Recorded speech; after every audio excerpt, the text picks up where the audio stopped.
자, 오늘 살펴볼 것은 이것입니다. 요한일서가 왜 쓰여졌는지, 그 당시의 시대적 배경에 대해서 말씀을 드리겠습니다. 자, 요한일서는 AD 90년에서 95년경에 쓰여진 책이에요.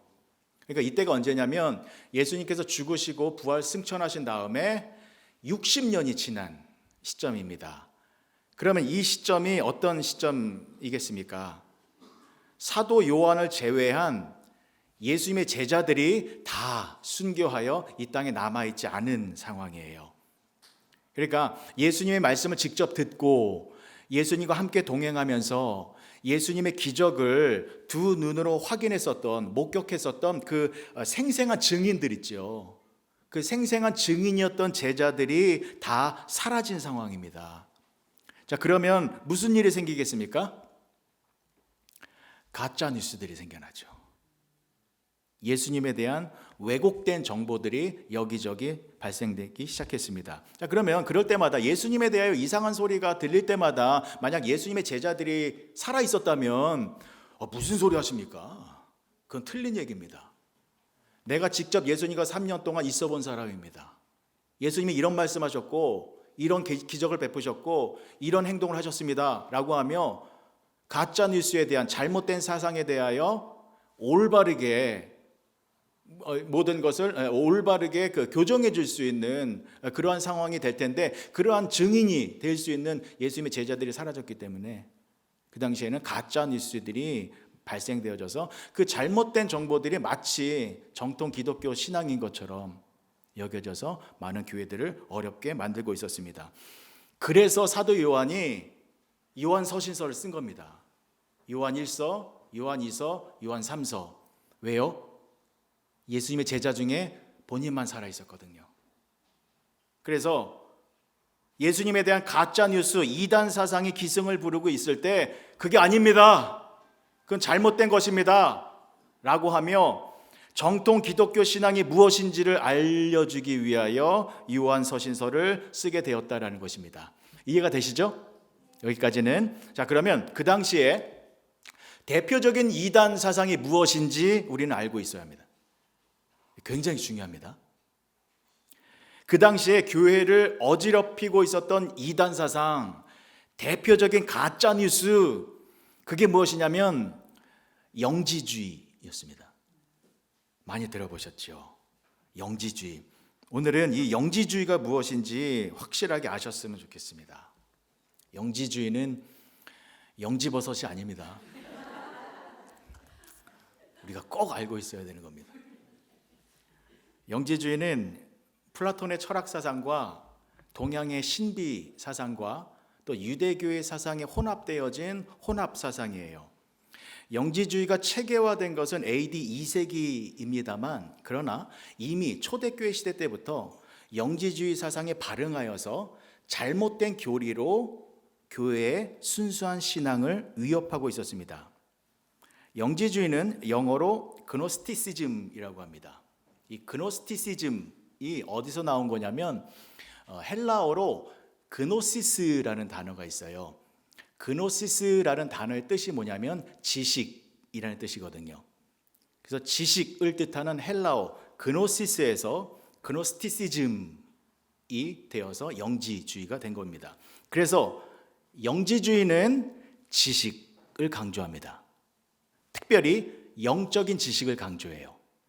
그래서 영적인 지식 해서 영지입니다. 자, 그리고 영지주의는 이것도 중요합니다. 영지주의는요, 영적인 것은 선하고 육적인 것은 악하다라고 하는 이원론 사상이었습니다. 다시 한번요. 영지주의는 영혼, 영적인 것, 이것은 선하고 아름답고 진실한 것이지만 육신, 육체, 물질계는 악하고 더럽고 추악한 것이다 라고 말을 했어요. 자, 그러면 영지주의자들이 예수님에 대하여 어떤 가짜 뉴스를 퍼뜨렸겠습니까? 예수님의 성육신을 부인했습니다. 영지주의자들이 이렇게 말을 했어요. 예수님이 하나님이신 건 맞다. 예수님은 거룩하신 하나님이시다. 그런데 그 영적인 존재이신 거룩하신 하나님이 어떻게 악하고 더러운 육신을 입고 이 땅에 올 수 있겠느냐 라고 하며 예수님의 성육신, 인카네이션을 거부했습니다. 근데 이 말이 먹혀 들어갔어요. 그래서 초대교회 성도들이 이 영지주의의 주장을 믿는 사람들이 많았어요. 왜냐하면 그 당시가 어떤 상황이라고요? AD 90년경 예수님을 본 사람이 없잖아요. 그래서 그 당시에 성도들은 예수님에 대하여 어떻게 생각하고 있었냐면 믿음의 선조들이 하는 말, 구전을 듣고 예수님이 이런 분이셨겠구나 라고 생각하고 있었는데, 영지주의자들이 철학적으로 이성적인 논리와 근거를 가지고 어떻게 거룩하신 영이신 하나님이 더러운 육체를 입고 이 땅에 올 수 있느냐라고 말하니 그런 것 같거든요. 그래서 많은 그 당시의 성도들이 영지주의의 말을 믿고 예수님의 육신 되심을, 참 사람 되심을 부정하는 일이 벌어졌습니다. 근데 여기서 짚고 넘어갈게요. 여러분, 예수님은 참 하나님이시고 또한 참 사람이십니다. 예수님은 참 사람이셨어요. 그래서 예수님의 신성과 인성을 부정하면 이단이 되는 겁니다. 예수님은 창세기 3장 15절에 그 말씀을 성취하기 위하여 여자의 후손으로 이 땅에 오신 참 사람이십니다. 그런데 영지주의자들은 예수님의 인성을 부정하는, 예수님은 사람이 아니셨다, 그래서 가연설이라고 그래서 그렇게 보여졌을 뿐이다, 실체의 사람이 아니라 사람인 것처럼 보여진 것 뿐이다라는 가연설을 말했거든요. 자, 이러한 영지주의의 주장에 대해서 사도 요한이 그것은 틀렸다, 그것은 가짜 뉴스이다 라는 것을 알려주기 위하여 요한 서신서를 쓸 때 요한 1서 제일 첫 부분부터 이런 말씀으로 시작한 겁니다. 요한 1서 1장 1절과 2절의 말씀입니다. 태초부터 있는 생명의 말씀에 관하여는 우리가 들은 바요, 눈으로 본 바요, 자세히 보고 우리의 손으로 만진 바라. 이 생명이 나타내신 바 된지라. 이 영원한 생명을 우리가 보았고 증언하여 너에게 전하노니 이는 아버지와 함께 계시다가 우리에게 나타내신 바 되니시니라. 아멘. 무슨 말입니까? 예수님은 태초부터 있었던 생명의 말씀, 그 말씀이 육신이 되어 이 땅에 오셨는데 그 말씀이 우리에게 나타내신 바 되었다. 나타나셨다라는 것이 무슨 뜻입니까? 우리 눈으로 볼 수 있고 우리가 만질 수 있고 우리가 경험할 수 있는 실제 사람으로 이 땅에 오셨다라는 것입니다. 그래서 사도 요한이 이 서신서 서두부터 이것을 말씀하고 있는 겁니다. 예수님은 참 사람으로 오셨기 때문에 우리가 그 예수님을 경험했었다. 그러니 사도 요한이 처음부터 강조하는 것이 무엇입니까? 예수님의 인성. 예수님은 참 하나님이시고 또한 참 사람이시다 라는 것을 강조하며 영지주의의 주장이 잘못됐다라는 것을 알려주고 있는 것입니다. 자, 두 번째요. 영지주의는 영적인 지식을 강조했잖아요. 그래서 영지주의 사람들은요, 구원, 성도들이 구원을 얻는 방법에 대해서도 가짜 뉴스를 퍼뜨렸습니다. 어떤 가짜 뉴스냐면, 사람이 구원을 얻는 것은 영적인 깨달음에서 온다 라고 주장을 한 거예요. 무슨 말이냐면, 인간은 원래 죽지 않고 영원히 사는 존재인데, 그런 영적인 존재인데, 이 육신이라는 더럽고 추악한 육신이라는 감옥에 갇혀 있어서 그러한 사실을 망각하고 있었다. 그래서 영적인 지식이 나에게 임하면 내가 영원히 사는 영적인 존재였구나 라는 것을 깨닫게 되면, 그러한 내 안에 깨달음의 빛이 환하게 빛나면 그것이 바로 구원을 얻는 것이다 라고 주장을 했습니다.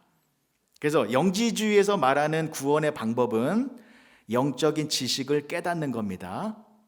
어떤 신비로운 영적인 비밀을 깨우치는 것, 이게 구원을 얻는 방법이다라는 거예요. 자, 그러면 영지주의자들은 무엇을 부정하게 될까요? 예수님의 십자가를 부정하게 됩니다. 영지주의자들이 그 당시에 이렇게 말을 했어요. 예수님이 인간을 구원하신 것은 맞다. 그런데 그 구원의 방법은 인간이 영원한 존재이다라는 것을 깨닫게 해주는 영적인 지식을 주셔서 구원을 해주신 것이지, 예수님이 십자가에서 죽으시고 부활하신 것, 이것은 구원과는 상관이 없는 거다라고 말을 했습니다. 그래서 영지주의자들은 신비한 영적인 비밀을 깨닫는 사람만이 구원을 얻는다라고 강조를 했는데, 여기에 대해서도 사도 요한은 비분강개했습니다. 구원이라는 것은 내가 뭔가를 깨달았다라고 해서 얻는 것이 아니라 오직 예수 그리스도를 통하여 구원을 얻는다라는 것을 알려주었습니다. 올바른 신앙의 방법을 알려주신 것이지요. 그래서 요한일서 4장 9절에서 10절까지의 말씀입니다. 하나님의 사랑이 우리에게 이렇게 나타난 바 되었으니 하나님이 자기의 독생자를 세상에 보내심은 그로 말미암아 우리를 살리려 하심이라.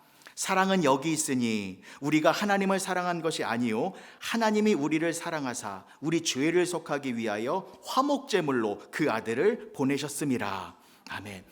하나님은 우리를 살리기 위하여, 즉 우리를 구원하시기 위하여 당신의 독생자 예수 그리스도를 이 땅에 보내셨다라는 것입니다. 그리고 그 예수님을 화목제물로 삼으셔서 저와 여러분들을 구원하셨다라는 것입니다. 화목제물로 삼으셨다. 무슨 뜻입니까? 예수님이 십자가에서 저와 여러분들의 죄를 대신하여 죽으셨다라는 것입니다. 예수님이 십자가에서 죽으심으로 말미암아 우리의 모든 죄가 깨끗하게 씻겨져서 우리가 다시 하나님과 화목하게 돼요. 우리가 다시 하나님과의 관계가 회복되어져서 하나님이 주시는 영원한 생명을 누리는 구원의 축복을 얻게 되었다라는 것입니다. 그래서 기독교의 정통 신앙의 구원과는, 인간의 구원을 얻는 방법은 오직 예수 그리스도를 통해서이다라는 것입니다. 내가 영적인 지식을 얻어서, 내가 뭔가 신비로운 영적인 깨달음을 얻어서 그래서 구원을 얻는 것이 아니라, 십자가에서 물과 피를 다 쏟으시고 나의 죄를 씻겨주신 예수 그리스도, 죽으시고 3일 후에 부활하셔서 우리에게 영원한 생명을 주시는 예수 그리스도, 그 예수님을 우리가 믿음으로 영접하여 예수님과 내가 하나로 연합되어질 때에 그때 우리가 구원을 얻게 된다는 것을 잊지 마시기 바랍니다. 사랑하는 성도 여러분, 이처럼 초대교회에는요 영지주의라는 무서운 이단 사상이 강력한 영향력을 펼쳐서 예수님에 대하여, 구원에 대하여, 또 성도들의 올바른 신앙에 대하여 잘못된 가르침을 줌으로 말미암아 많은 사람들을 타락의 길로 미혹시켰습니다. 그런데요, 더 안타까운 문제가 무엇인지 아십니까? 영지주의 사상이 초대교회에서 끝난 게 아닙니다. 지금까지 이어지고 있습니다. 여러분, 오늘 조금 정신 바짝 차리고 말씀을 들으셨으면 좋겠어요. 제가 서두에 말씀드린 것처럼 우리는 영지주의를 잘 알고 있어야 한다 라는 것처럼, 지금도 수많은 성도들이 나도 모르게 내가 영지주의의 영향을 받아서 잘못된 신앙생활을 하는 분들이 계십니다. 근데 몰라요, 내가 지금 영지주의에 물들어 있는지. 영지주의의 영향을 받으면 잘못된 신앙생활이잖아요. 그렇게 가면은 결국에는 멸망이에요.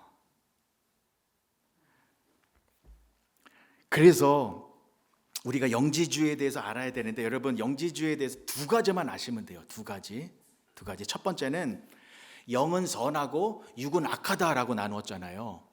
이게 뭐냐면 영적인 것은 중요해, 그러나 육적인 것은 중요하지 않아 라는 생각입니다. 그리고 두 번째는 뭡니까? 내가 영적인 지식으로, 그래서 내가 어떤 신비로운 깨달음을 얻어야 구원을 얻는다라는 거잖아요. 이 두 가지만 기억하세요. 자, 그러면 이러한 영지주의 사상이 오늘날에는 어떠한 모습으로 나타나고 있는지 설명을 드립니다. 첫 번째, 구원파입니다. 박옥수의 구원파 많이 들어보셨죠? 구원파이신 분 안 계시죠? 구원파이신 분이 계시다면 저 더 잘 오셨습니다. 구원파에서 주장하는 것이 무엇입니까? 사람이 한번 구원받으면 더 이상 회개하지 않아도 된다는 겁니다. 왜요? 사람이 구원을 받는 것은 나의 영혼이 구원을 받아 영원히 사는 것이기 때문에, 그래서 한번 구원을 받으면 내 영혼이 죽지 않고 영원히 살잖아요. 그래서 구원이 취소되지 않잖아요. 그러니 나의 육신적인 행위는 구원과는 상관이 없다. 그래서 내가 구원받았으면 육신의 죄를 지어도 이건 구원과는 상관없으니 회개하지 않아도 된다라는 것입니다. 영지주의잖아요. 영혼은 중요하고 육신의 일은 중요하지 않게 생각하는 것. 그래서 회개하지 않아도 된다라고 주장하는데, 여러분, 기독교 정통신앙은 무엇을 가리키고 있습니까? 회개를 강조합니다. 우리가 구원을 받아 하나님의 자녀가 되었으면, 우리가 올바른 구원을 받았으면 회개 기도가 안 나올 수가 없습니다. 더 가슴을 찢고 더 눈물을 흘리고 더 간절하게 통회 자복하며 회개 기도가 터져 나올 수밖에 없습니다. 왜요? 하나님은 우리의 아버지이시고 우리는 하나님의 자녀들이기 때문입니다. 우리는 하나님을 너무 사랑하잖아요. 그래서 하나님이 너무 사랑하여서 하나님께로 더 가까이 가고 싶습니다.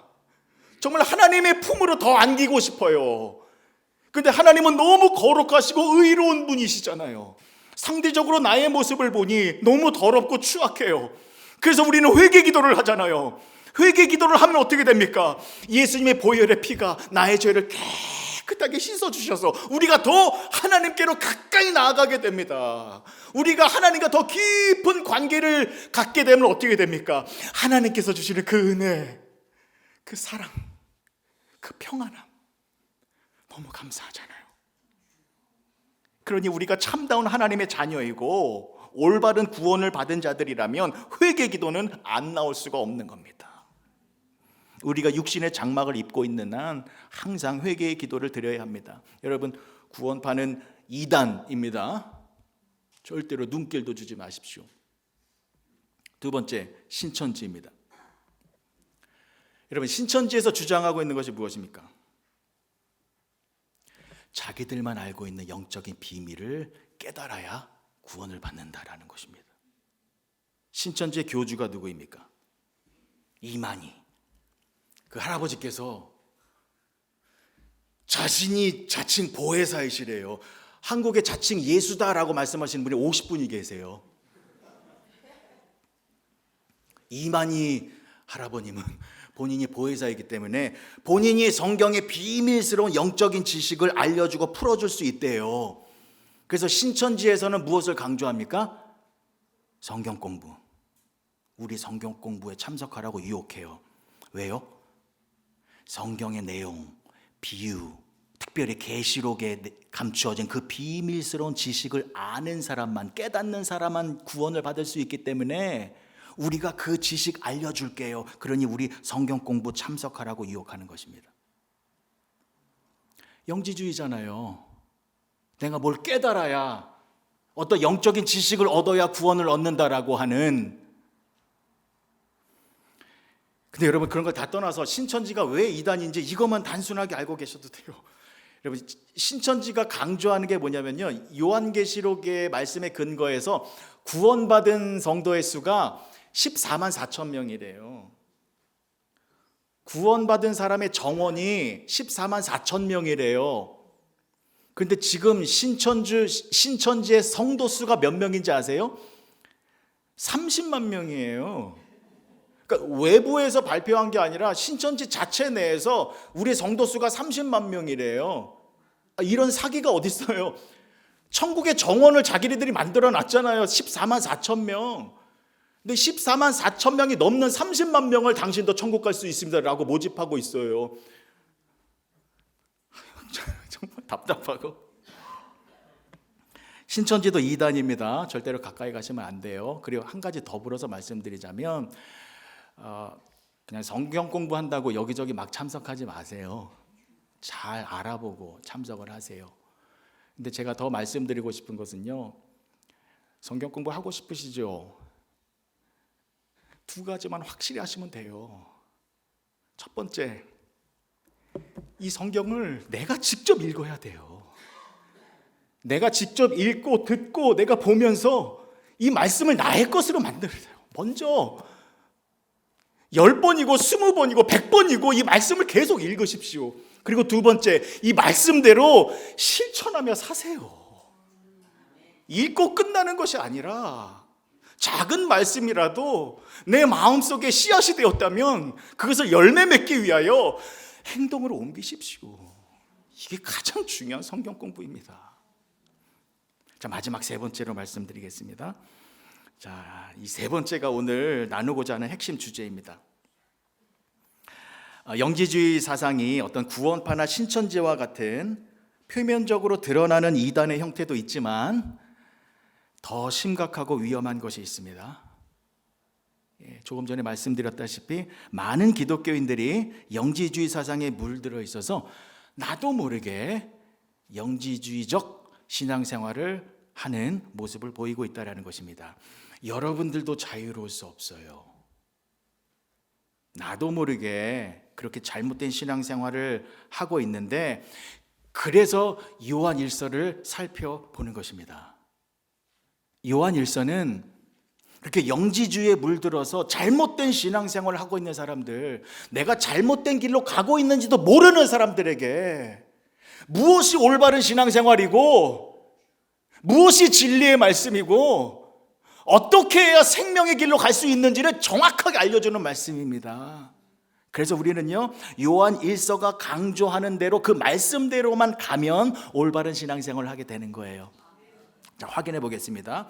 과연 우리 안에 영지주의적인 모습이 있는지 없는지, 있다면 우리가 어떻게 해야 올바른 신앙생활을 하게 될 수 있는지 살펴볼게요.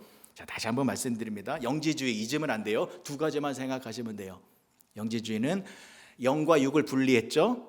그래서 영적인 것만 소중하고 좋은 걸로 생각하고 육적인 것을 무시하고 안 좋은 걸로 생각한다라는 것. 두 번째, 영지주의는 내가 뭘 깨달아야 된다, 내 안에서 뭔가 변화가 일어나야 된다라는 것입니다. 그러면 우리들의 상태를 점검해 보겠습니다. 여러분들은 지금 왜 예배를 드리고 계십니까? 여러분들이 지금 예배를 드리시는 목적은 무엇입니까? 혹시 지난 한 주간 나에게 힘든 일이 있었고 어려운 일이 있어서 내가 마음에 상처를 입고 마음이 무겁고 어두운 상태에 있는데 내가 예배를 잘 드리면 내 마음이 평안해지지 않을까? 라고 해서 예배를 드리고 있지는 않습니까?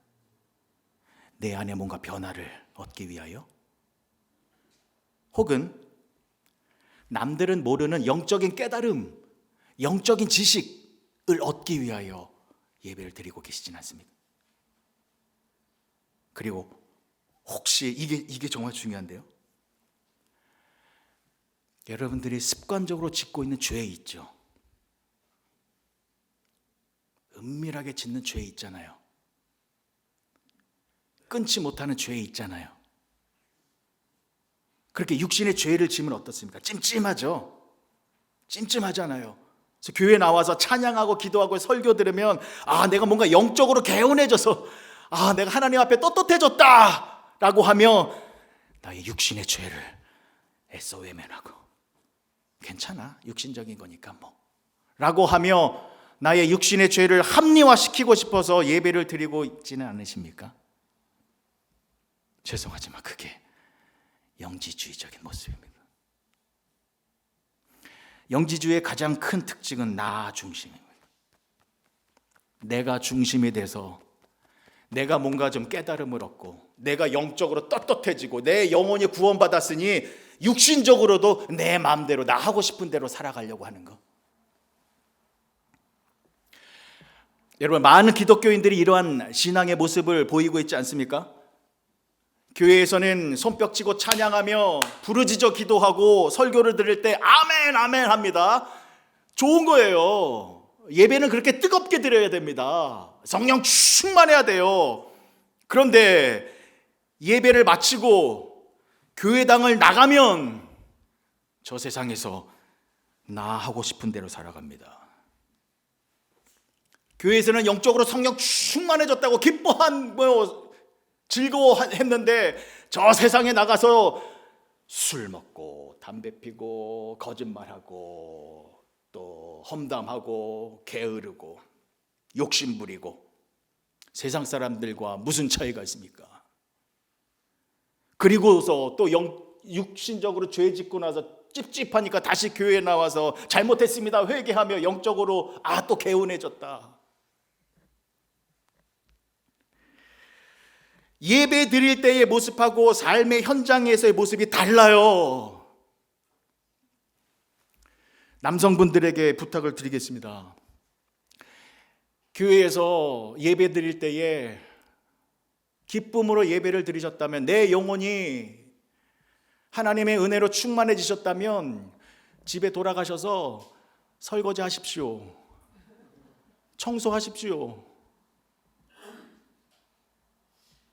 집안일 하십시오. 내가 은혜를 받았다면, 영적으로 은혜를 받았다면 그 거룩한 모습의 행동으로 나오셔야 합니다. 여성분들에게 부탁드리겠습니다. 교회에 나가는 시간인데 남편이 밥 차려달라고 해요. 여러분, 그러면 교회 나가야 됩니까? 남편 밥 차려줘야 됩니까? 다시 한번요. 교회 나가는 시간이에요. 근데 남편이 고생하고 집에 들어와서 시장한 상태입니다. 밥 차려줘야 돼요. 교회 나와서 예배 드려야 돼요. 밥 차려주십시오, 제발. 그게 예배입니다.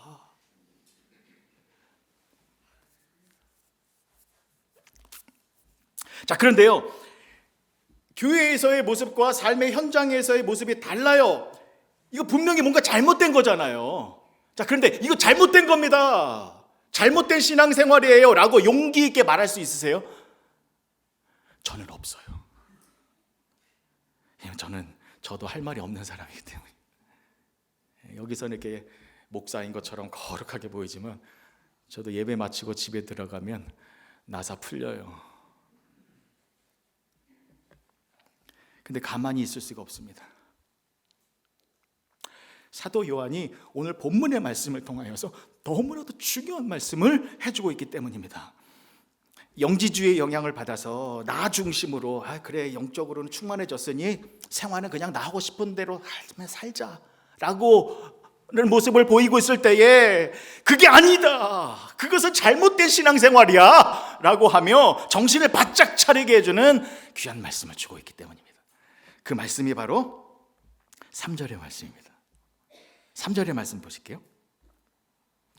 우리가 보고 들은 바를 너희에게도 전함은 너희로 우리와 사귐이 있게 하려 함이니 우리의 사귐은 아버지와 그의 아들 예수 그리스도와 더불어 누림이라. 아멘. 이게 얼마나 놀라운 말씀인지 모르겠습니다.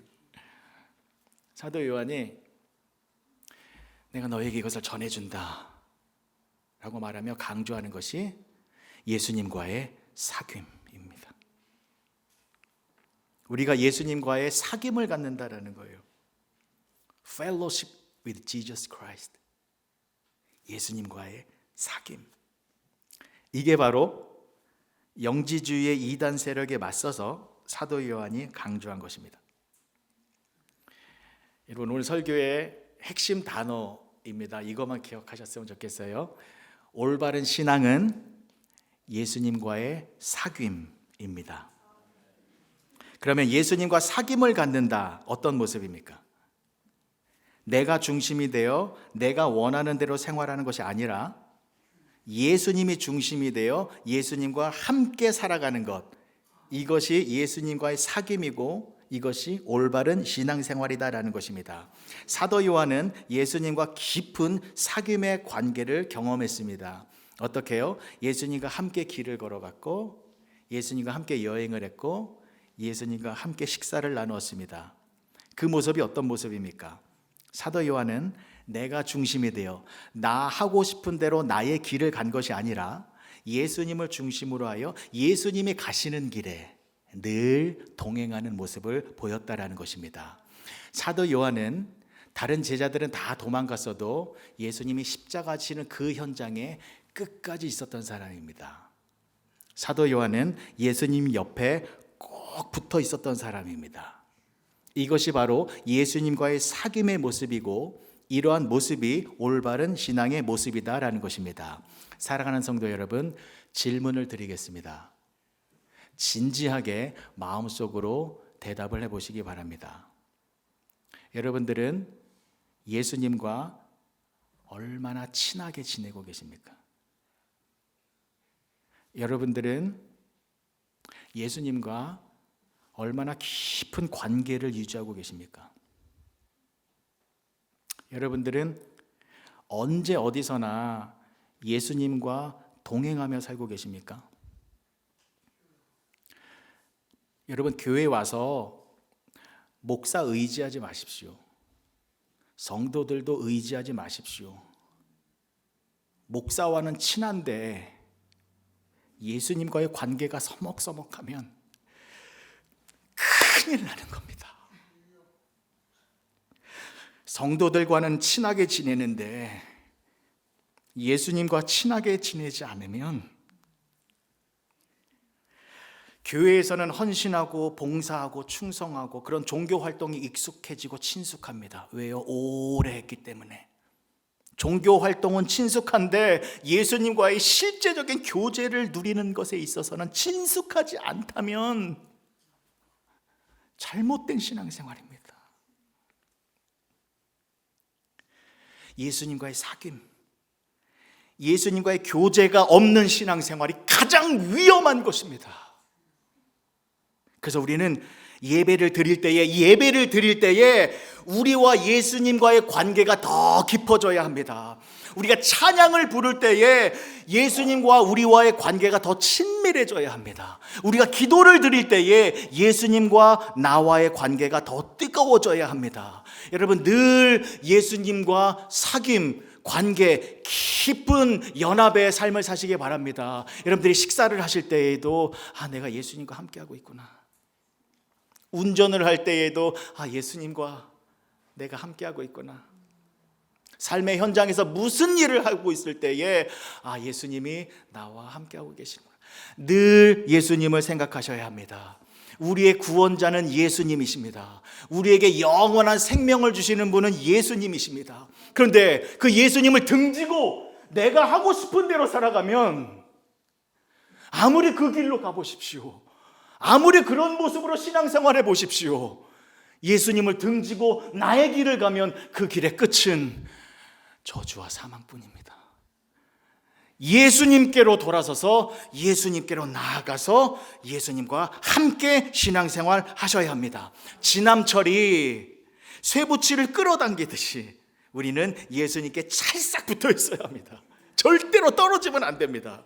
자, 그럼 보세요. 예수님께 꼭 붙어 있으면 우리가 어떻게 살아가는 겁니까? 예수님 가시는 길에 우리도 쫓아가게 되는 거잖아요. 그런데 예수님이 어떤 길을 가셨습니까? 십자가의 길 가셨잖아요.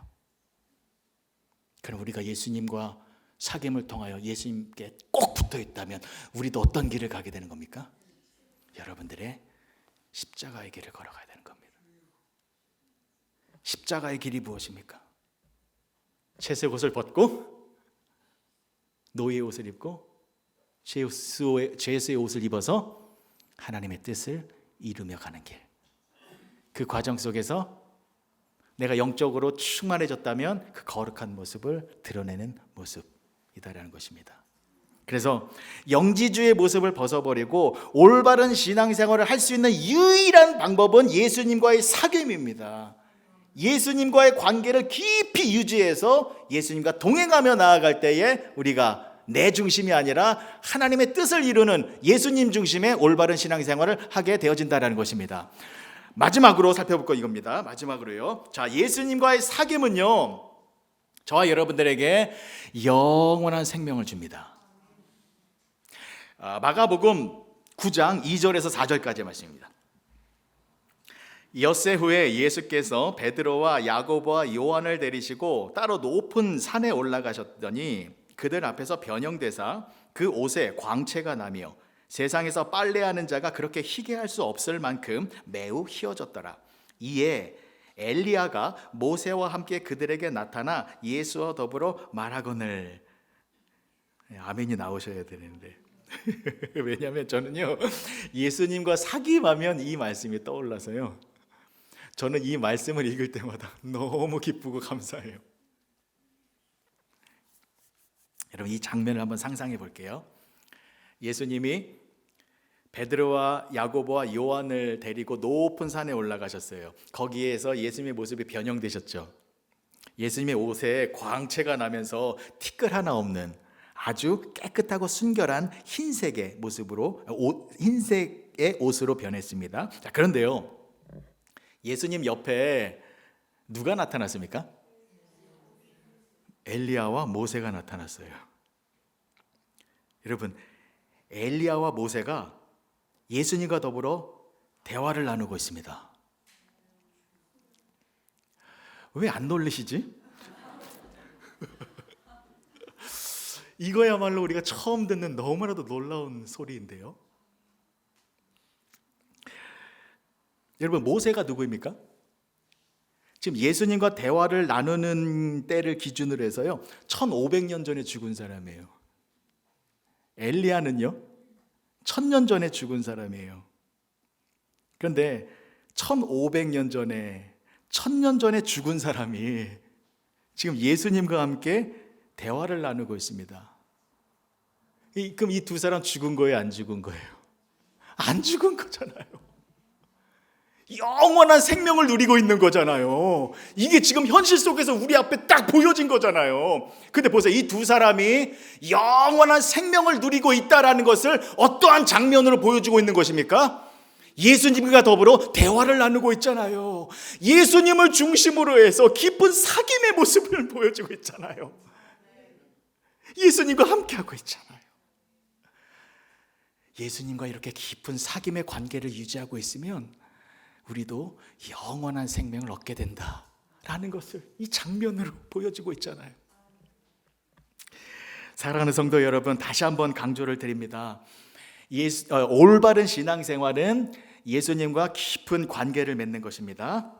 예수님을 중심으로 해서 늘 예수님과 동행하며 사는 것이 구원의 길이고 생명의 길이다라는 것입니다. 그래서 저와 여러분들이 예수님과 그 깊은 사귐을 가지고 신앙생활을 하게 되면, 그래서 그렇게 예수님 중심으로 올바른 신앙생활을 하게 되면 나중에 예수님이 계시고 엘리야와 모세가 대화를 나누고 있을 때에 그 옆에 신미자 권사님도 계시게 될 거예요. 그 옆에 김은영 사모님.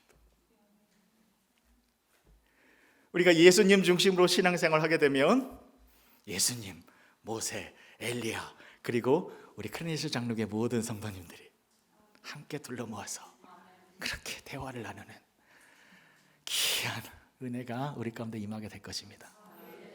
신앙생활은 예수님과의 사귐입니다. 예수님 중심으로 살아가시는 복된 성도님들 되어주시길 주님의 이름으로 간절히 축복합니다. 기도하시겠습니다. 좋으신 아버지 하나님, 은혜를 감사합니다. 하나님, 우리가 무엇을 위하여 신앙생활을 하고 있는지 다시 한번 생각해 봅니다. 오직 예수님과 더 가까워지기 위하여, 예수님과 떨어지지 않기 위하여, 예수님과 동행하기 위하여 그렇게 올바른 신앙생활하는 우리 모두가 되게 하여 주시옵소서. 예수님의 이름으로 기도합니다. 아멘.